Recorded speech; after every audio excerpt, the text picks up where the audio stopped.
Hello, mambo vipi? Naitwa Chuma, nipo hapa kuendelea kukupa tips mbalimbali ambazo naamini zitakusaidia kwa namna moja au nyingine katika ukuaji wa mziki wako. Wewe ambaye ni mara yako ya kwanza, nimekuwa nikieleza concept mbalimbali za mziki katika namna ambayo ni rahisi sana. Kwa hiyo tuendelee kuwa pamoja, naamini zitakusaidia na zitakupa hatua zaidi katika ukuaji wa mziki wako. Na siku ya leo nitakuwa nikizungumzia kuhusu maeneo manne ya msingi ambayo unatakiwa kuyazingatia katika ukuaji wa mziki wako. Yako maeneo manne makubwa ambayo ukiwa unakuwa katika kutoka hatua moja ya kimziki kwenda hatua nyingine, ni muhimu kuhakikisha unakuwa katika maeneo yote manne.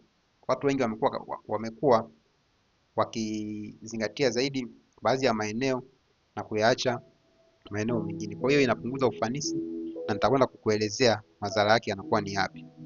Kwa mfano, kuna mtu ambaye yeye anaweza kuwa ni mpigaji mzuri wa kinanda kwa mfano au gitaa, lakini changamoto yake kubwa inakuja kwenye kutafuta key. Mwimbaji atakapoanza kuimba inamuia vigumu sana kuweza kuipata key.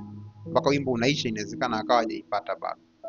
Kwa hiyo ukiwa unapitia changamoto hiyo, ujue kuna eneo ambalo uliliacha katika ukuaji wako wa muziki au kulizingatia. Hivyo twende pamoja na moja kwa moja, tukianza na eneo la kwanza, ni eneo ambalo linaitwa technique au mbinu. Ziko mbinu tofauti tofauti ambazo huwa zinatumika katika kuimprovise au ambazo zinamtofautisha mpigaji mmoja na mpigaji mwingine au mwanamuziki mmoja na mwanamuziki mwingine. Kwa mfano, kuna vitu vinaitwa scale, kuna vitu vinaitwa arpeggios. Kwa hizo ni mbinu tofauti ambazo mpigaji au mwanamuziki anaweza akazitumia kuweza kuongeza ufanisi zaidi katika muziki wake, na hiyo inaitwa technique. Kwa hiyo yako mazoezi ya kuweza kukua katika eneo hilo, na mimi nitakuletea mazoezi hayo muda si mrefu. Twende katika eneo la pili ambalo linafahamika kama ear au sikio. Ni muhimu sana kuweza kulifundisha sikio lako kusikia katika namna ya usahihi.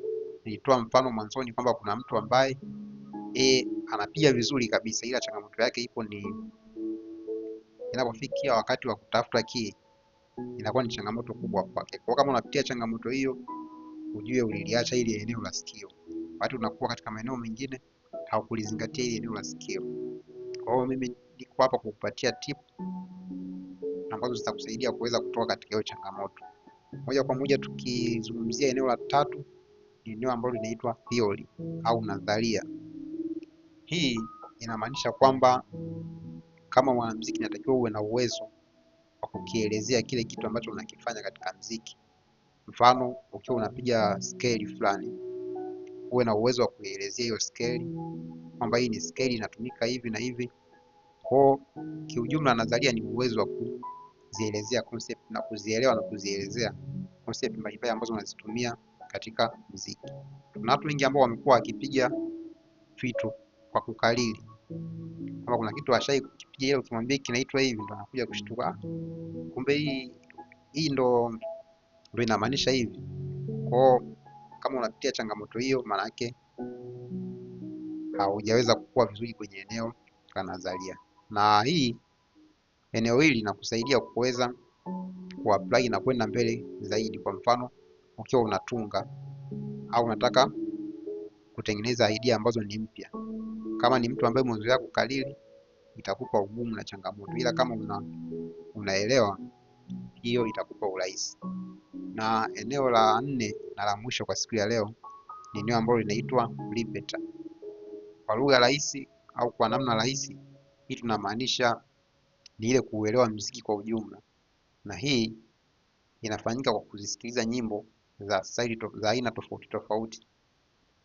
Na kwa mfano, kuna mtu anaweza akawa yuko vizuri, anaweza kupiga muziki vizuri, ila akashindwa kupiga kwa ufanisi kwa sababu aina hiyo ya muziki ambao anatakiwa kupiga kwa wakati huo hajawahi kuisikiliza au hajaisikiliza katika namna ya kutosha. Kwa hiyo unaweza kuwa uko vizuri katika muziki ya aina fulani, ikija kwenye muziki ya aina nyingine ikakupa changamoto. Lakini pia inawezekana ukawa uko vizuri kwenye muziki ya aina hiyo hiyo, lakini ukaletea wimbo ambao haujawahi kuusikiliza.